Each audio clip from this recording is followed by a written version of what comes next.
السلام علیکم دوستو، کیا آپ سوچ سکتے ہیں ایسی جنگ جس میں صرف 313 لوگوں کے سامنے 1000 کا جھنڈ ہو، جو کہ بالکل تیاری کے ساتھ آیا ہو، اور وہ 313 لوگ جو تیار بھی نہ ہو، نہ ہی زیادہ اسلحہ ان کے پاس ہو، پھر بھی جیت جائیں؟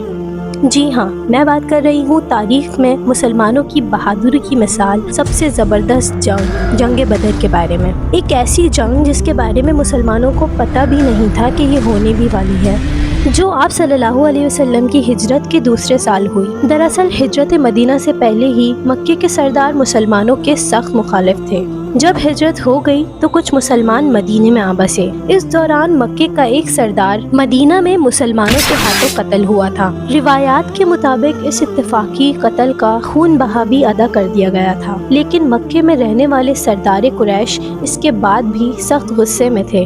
اب دوسری طرف مدینہ ان راستوں کے قریب تھا جو مکہ اور شام کے درمیان تجارت کے لیے استعمال ہوتے تھے۔ مسلمانوں کے لیے یہ ایک موقع تھا کہ وہ قریش کے تجارتی قافلے کو نقصان پہنچا سکیں، خاص طور پر اس لیے کہ قریش نے مسلمانوں کے مال و متاع لوٹنے اور انہیں مکے سے بے دخل کرنے میں اہم کردار ادا کیا تھا۔ نبی کریم صلی اللہ علیہ وسلم نے قریش کے تجارتی قافلے کو نشانہ بنانے کا فیصلہ کیا تاکہ انہیں کمزور کیا جا سکے اور مسلمانوں کے خلاف ان کے ظلم کو روکا جا سکے۔ تو آپ صلی اللہ علیہ وسلم نے 313 صحابہ کرام رضی اللہ تعالیٰ عنہ کو لے کر اس قافلے کا راستہ روکنے کی کوشش کی۔ یہ قافلہ ابو سفیان کا تھا۔ ابو سفیان کو کسی طرح اس بات کی بھنک لگ گئی کہ مسلمان اس کے قافلے پر حملہ کرنا چاہتے ہیں۔ جیسے ہی ابو سفیان کو اس کا علم ہوا، اس نے اپنا ایک قاصد فوراً مکے کے جانب دوڑایا، جس کے جواب میں اہل مکہ نے قریش کا ایک قافلہ ابو سفیان کے قافلے کی مدد کے لیے مدینے کی طرف روانہ کیا، جس کی تعداد 1000 تھی اور وہ اسلحے سے لیس بھی تھا۔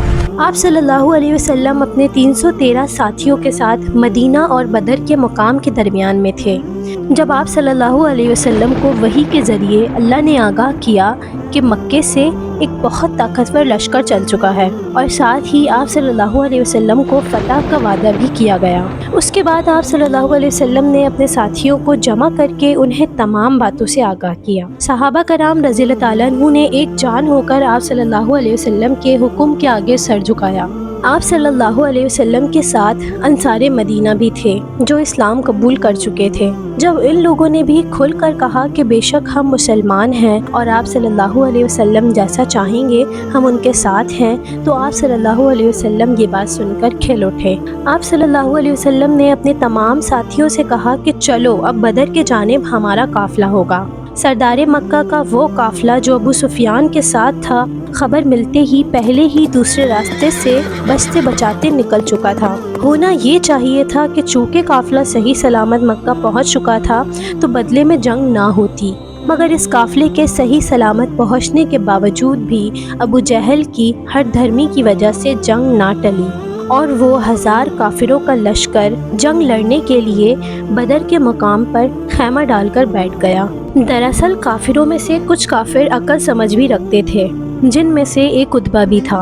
عتبہ کا ایک بیٹا جس کا نام حضرت حذیفہ رضی اللہ تعالیٰ عنہ تھا، اسلام لا چکے تھے اور اپنی فیملی سے الگ حضور صلی اللہ علیہ وسلم کے ساتھ تھے۔ عتبہ نے جب دیکھا کہ ہمارا قافلہ صحیح سلامت واپس آ گیا ہے تو اس نے جا کر مکے کے سردار سے کہا کہ اب ہم جنگ کیوں لڑیں جبکہ ہم اب سیو ہیں، جنگ لڑنے کی کوئی وجہ بھی دکھائی نہیں دے رہی، لہٰذا خون ریزی کیوں کریں۔ قریش مکہ کے لوگوں نے یہ سن کر فوراً عتبہ کی دکھتی رگ پر ہاتھ ڈالا اور کہا کہ شاید تم اپنے بیٹے کی وجہ سے بزدلی دکھا رہے ہو۔ یہ طعنہ سن کر عتبہ دل برداشتہ ہوئے اور کہا کہ یہ فیصلہ اب صبح ہی ہوگا کہ جنگ لڑی جائے گی یا نہیں۔ صبح ہوتے ہی سب سے پہلے عتبہ، اس کا بھائی اور اس کا بیٹا میدان جنگ میں اترے اور مسلمانوں کو للکارا کہ کون ہے جو ہمارے مقابلے آنا چاہتا ہے۔ یہ سن کر انصار مدینہ میں سے 3 لوگ سامنے آئے، مگر عتبہ نے انہیں رد کرتے ہوئے کہا کہ ہمارا تم بکریاں چرانے والوں سے کوئی سامنا نہیں ہے، ہم تم سے لڑنا نہیں چاہتے۔ یہ سن کر حضور اکرم صلی اللہ علیہ وسلم کی طرف سے عتبہ کے مسلمان بیٹے حضرت حذیفہ رضی اللہ تعالیٰ عنہ نے جانا چاہا، مگر آپ صلی اللہ علیہ وسلم نے انہیں روک دیا، اور آپ صلی اللہ علیہ وسلم کی طرف سے حضرت حمزہ رضی اللہ تعالیٰ عنہ، حضرت علی رضی اللہ تعالیٰ عنہ اور حضرت عبیدہ رضی اللہ تعالیٰ عنہ سامنے آئے۔ اس جنگ میں پرچم حضرت معصب بن عمیر رضی اللہ تعالیٰ عنہ اٹھائے ہوئے تھے۔ جنگ کے پہلے ہی معرکے میں مکے کے 3 بڑے جنگجو ہلاک ہوئے اور پھر باقاعدہ لڑائی کا آغاز ہوا۔